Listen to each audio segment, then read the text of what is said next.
Ќе се веселиме малку подоцна со Јордан Митев, кој што, како што кажавме, секогаш носи одлично расположение кога доаѓа како наш драг гостин. А сега имаме еден друг драг гостин, кој одамна не ни бил, Владо Србиновски, Балканска асоциација за алтернативен туризам, Балканија. Добро утро и добре ни дојдовте. Добро утро, и моје задоволството што одавна не сме дискутирале на овие теми, а заедно се залагаме за потикнување, афирмирање и развој на туризмот во Македонија. Така, ние сме ја сака Македонија и секоја сезона зборуваме на оваа тема. На почетокот ги коментиравме цените со Александар за летните дестинации, но во оваа прилика сакаме да видиме колку Македонија би можела да биде атрактивна туристичка дестинација не само за странските, па и за домашниот турист. До каде сме, што можеме да направиме, какви очекувања имаме, дали имаме зголемен број на посети, кои ни се слаби страни и што можеме да подобриме. Тоа би било фокусот на овој наш разговор со оглед на вашето искуство и се она што го правите како Балкани. Да. Ајде да почнеме за вашите очекувања на оваа сезона, која што е на самиот старт. Каква ќе биде? Секако во Македонија во последните години имаме напредок, зголемување на бројот на туристи, што радува на некој начин, меѓутоа не е соодветно и не е доволно на нашите очекувања и воопште на очекувањата на секторот на туризам. Збројот на зголемување и оваа година ќе се случи, меѓутоа не е онолку колку што би требало и онолку колку што Македонија има потенцијал за да биде туристичка дестинација. Со создавањето на ново министерство, тоа е заедно со Министерството за култура, очекувањата станува и на туристичкиот сектор и наши се поголеми, мислејќи дека побрзо ќе се екипира, побрзо ќе почне да се креираат одредени програми, а во основа прво и приоритетно е стратегија за туризам, која што немаме веќе долго време и која што е основа заедно со акцијски план за следните 5, 10 и 20 години каде ја гледаме Македонија на туристичката мапа. Веќе потенцијалите се изворедни, неограничени, меѓутоа не соодветно развиена туристичка понуда според потенцијалите. И сметаме дека тоа треба да се подобри. Имаме забелешка за тоа што Министерството веќе една година се уште не функционира како што треба, се уште не е екипирано како што треба, се уште не се преземени секторите кои што беа во Агенцијата за туризам, во економија, а сметаме и концептуална грешка е што веќе во создавањето на Министерството е угостителството е издвоено да остане во секторот, во Министерството економија. Сметаме дека не е соодветно и дека тоа е еден од најзначајните сегменти на туристичката понуда и треба да биде во Министерството за туризам. Очекуваме да стратегија што побрзо да се направи, секако да тргне во таа насока, да ја развиваме земјата, гледајќи ги сите околу, како се развиваат и како одат понапред, меѓутоа ние за жал се уште не го имаме фатено тој што треба за да биде соодветна Македонија на туристичката мапа. Податоците од државниот ревизор покажуваат дека добар дел од парите кои што беа наменети во буџетот на агенцијата не се реализирани како што се нашите очекувања. Тие велат дека 90% од буџетот е потрошен на субвенции, што е во ред, што е една мерка за привлекување на туристи, меѓутоа само 9% за поддршка на туризмот. Ние сметаме дека поддршката треба да биде многу поголема, бидејќи создавањето на нови содржини, нови продукти, туристички продукти, многу повеќе ќе афирмира земјата отколку она што го имаме веќе само да го промовираме на одредена таргет група. Затоа сметаме дека вложувањата во туризмот треба да бидат многу поголеми и стратешки поинтензивни и поефикасни во иднина. Така. Ќе зборуваме за тоа каква е таа понуда, односно што би значила таа поддршка, тие средства кои што би оделе во поддршка до туризмот и какви производи или содржини би можеле да се формираат. Велите сметаме. Тука на кого мислите? Ние како Балкани артикулираме еден голем број наши членови и соработници секако, бидејќи подолг период, скоро веќе 20 години делуваме во туризмот и комуницираме со целиот туристички сектор. Нашите заложби од самото основање до сега се за дисперзирана туристичка понуда надвор од веќе развиените туристички центри, како што се Охрид, Дојрани или зимските центри. Ние сметаме дека туризмот треба да се развива на локално ниво, поточно во руралните средини, надвор од урбаните места, во мал обем, но со континуитет, со можност за конзумирање на туризмот во текот на целата година. Најголемиот недостаток на нашата туристичка понуда што е во главном сезонска. И во зимскиот период, и во летниот, а сите знаеме и гледаме дека зимската сезона е се покуса, летната исто така не е многу долга кај нас, за да можеме да тврдиме дека тоа е доволно за туристичка понуда, затоа сметаме дека мора да се оди во насока на развивање на локален економски развој, и тоа одржлив, кога велиме одржлив, тоа е еден пристап кој што гарантира за локалните заедници економски бенефит, а се грижи за културното, природното наследство и прави баланс со социјалниот, културниот и социјалниот аспект на локалното живење во местата каде што треба да се развива. На тој начин ќе дадеме многу поквалитетна, по-автентична и по-атрактивна содржина, веќе нашата земја е над 80% планинска земја, што значи огромен потенцијал, релативно незагадена, која што има се уште еколошки здрави средини кои што се повеќе прилечни за туристите, и трендовите покажуваат дека туристите се повеќе одбираат дестинации каде што ќе имаат допир со природата, каде што ќе уживаат, ќе ги задоволат своите културни, естетски, едукативни потреби и ќе уживаат во престојот во главном на места каде што сакаат да откриваат и да одат и со семејствата и да бидат поблиску до природата. Веќе брзиот начин на живење, тоа веќе прави стресни ситуации, враќањето кон природата е еден од приоритетите и трендовите одат во таа насока. Сето тоа што можеме да го понудиме, ние го имаме, за жал не е добро спакувано или не е добро насочено да се развива во таа насока. Затоа ние велиме дека треба да одиме во дисперзиран локален туристички развој. Се разбира, за тоа има одредени пречки, како што се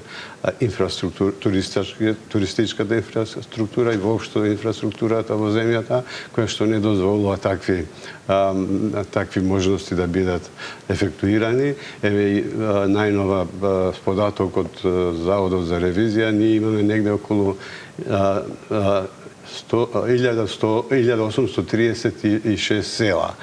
За жал, податокот од ревизорот вели дека во 205 села ние немаме ни еден жител.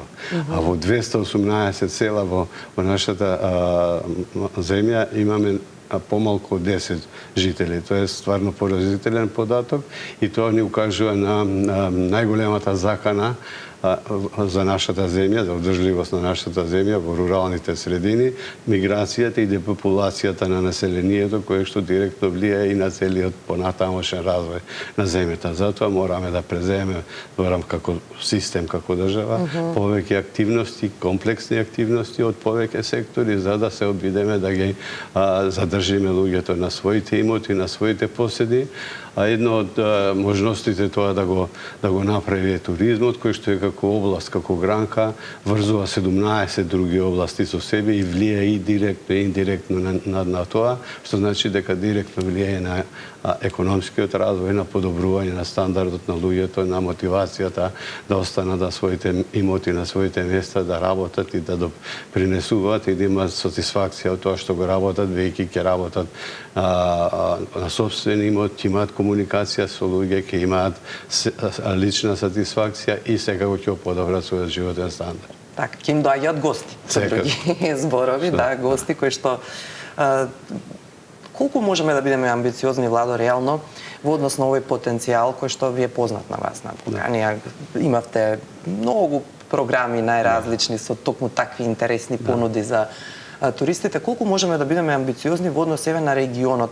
Дали реално ако се спроведе се ова што вие го барате како сектори се или од министерството и воопшто, ако се направи добра стратегија и организација, дали генерално Македонија може да се спореди еве со некого во регионот, можеби? Кои се добри примери еве за такви стратегии? Имено кога рековте гости, за да не избегувам мислата, третманот на современите туристи веќе треба да се третираат како гости, а не како туристи или како посетители. Значи, тој третман е многу значаен, а тоа Македонија го има како природна гостолюбивост, која што значаен сегмент во туристичка понуда. Тоа е еден од предностите што го имаме, друг е самата местоположба, климата, потенцијалите природни се извонредни, меѓутоа не сме насочени во создавање продукти кои што тоа ќе го направат. Можеме да направиме компарација со други земји како што е Словенија, приближно како нас со територија која што исто така нема многу море, има само еден мал дел, меѓутоа она што го има развиено како туристичка понуда е навистина за примери е броена во најразвиените туристички земји. Што нашата местоположба и транзитниот пат кај што минуваат над 4 милиони луѓе во одреден период на сезоната може да биде шанса за привлекување на туристи, а да на нив им се понудат и други услуги, да речеме во близината на Стоби, тој регион, Кавадарци, Тиквешкиот регион, кај што сме познати по квалитетно вино и квалитетна храна, може да биде една сериозна туристичка понуда за одредена таргет група. Кога ја спомнавме Демиркапија, сакам да истакнам скора една активност, која што ја реализиравме како четврта поред конференција во тој регион, во Демиркапија, пред непол месец се реализира со една основна идеја или процес на активности за формирање македонски геопарк. Тоа е за гледачите да појасниме, геопарк е дефинирана локација од значајно геолошко, културно, историско и природно богатство на глобално ниво. Значи, постои мрежа на геопаркови која е као глобална мрежа од УНЕСКО и ние сакаме да создадеме геопарк, прв македонски геопарк, наречен МАК геопарк, и веќе 4 години работиме на овој процес. Позитивно е мислењето на УНЕСКО дека ги исполнуваме сите услови како природни потенцијали, меѓутоа за да биде прогласен и да аплицираме за дел од мрежата на геопаркови, треба да реализираме да прифатиме одредени стандарди и критериуми како што е пристапност, безбедност, афирмација, менаџирање, сето тоа да го направиме за да можеме да бидеме дел од таа глобална мрежа. Знаеме што значи локација под УНЕСКО, каква афирмација ќе носи за земјата и сметаме дека во иднина тоа ќе се случи. Проектот го менеџира наш пријател од Македонија кој што моментално живее во Австралија, меѓутоа имаме добар тим каде што веќе работиме и доста далеко сме стигнати и се надеваме наскоро да се случи и тоа. Еден од можностите за создавање на нови туристички продукти и афирмација на земјата, секако. Так, значи тоа би била локација Демиркапија, ако добро...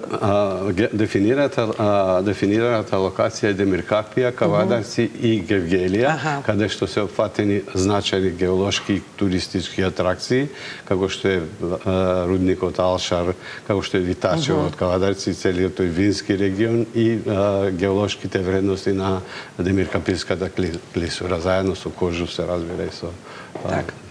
Да, знаеме и колку е битно доколку влезе во таа мрежа, бидејќи модерниот турист, Владо, е дигитален турист, нели? Тој се прво пребарува на интернет за да дознае, за да слушне, за да се информира и да посака да посети некоја локација. Веројатно и на тој план ќе треба многу да работиме, да бидеме малку повидливи. Бидејќи некако се подпираме нели повеќе на оние тури кои што ги организираат некои туроператори и така, додека поединецот кој што е можно значаен, нели, би можел да полесно да се информира за Македонија и да дојде. Токму така, во оваа тема, реков дека имавме 4 конференции во 4 години, во оваа тема, основната тема на конференцијата и дискусија и работилница на таа тема беа дигиталните номади. Тоа е веќе реалност по светот и кај нас секако. Луѓето почнуваат да работат надвор од своите места каде што живеат, од своите живеалишта, работат секако ефикасно и ако не работат на местото каде што живеат. Тоа се наречени дигитални новади, тоа се бидејќи ефективноста не се намалува кај нив, а тие го спојуваат уживањето, задоволството заедно со работата. На тој број се повеќе и повеќе се зголемува и ќе се зголемува со промената и на професиите и на резултатите што преку современата IT технологија може да се испорачаат, и дигиталните номади се исто така и шанса за афирмирање на туризмот и за развивање на туризмот, бидејќи тие покрај тоа што работат, тие уживаат и тоа го промовираат. Се повеќе одредени земји пристапуваат кон тоа и создаваат услови за дигиталните номади, како создавање на простори каде што може да работат, подобра интернет врска, услови за вмрежување, услови за каде што ќе може да се пријават, одјават полесно од другите, значи се трудат да ги привлечат, бидејќи на тој начин, на некој начин и бесплатно им афирмираат дестинацијата. Да, добро би било да се најдеме на таа мапа и да им олесниме услови за да овие луѓе доаѓаат. Имаме таков потенцијал и треба да го искористиме, да. Така. Ладон, измина времето, за крај дали можеби сакаш да најавиш уште некој проект? Сакам да кажам дека имаме повеќе проекти, тековно реализираме 4 проекти, би сакал едниот да го истакнам, бидејќи преку вашава емисија да допре до одредени заинтересирани луѓе. Тоа е проектот Alter Tours, кој што тековно го имплементираме заедно со 5 земји: Франција, Грција, Кипар, Словенија и ние. Во проектот креиравме програма за учење за туристички водичи и турагенти кои креираат алтернативни тури во склад со нашите заложби секако. Веќе програмата е поставена на платформа. 20 наши членови полагаат за оценувачи или екзаменес во сертификацијно тело од Кипар, кое што по ISO 17000 ги одреди критериумите. Тие 20 оценувачи заедно со предавачите кои што ќе имаме во нашава земја обука за туристички водичи за алтернативни тури, откако ќе поминат обуката на онлайн учење и ќе положат таа обука, ќе одат на жива обука, каде што ние ќе ја спроведеме согласно на програмата и ќе бидат оценети со креирање на тура и ќе добијат професионален сертификат, лиценца за водичи за алтернативни тури, која што ќе важи 5 години. Што значи на овој начин ние ќе допреме до одредена категорија каде што ќе има возможиме да биде валидирано нивното знаење и да бидат конкурентни на пазарот на труд на цела Европа и секаде во свет. Повеќе детали за Alter Tours, така беше? Да, Alter Tours, така секаде. Нека побараат на Балканија. Да се јават заинтересираните, ќе може да ги вклучиме во програмата. Владо, благодарам за гостувањето и се надам дека следниот пат кога ќе дојдете веќе ќе имаме поголема поддршка нели во туризмот и поголем успех. Благодарам и на вас.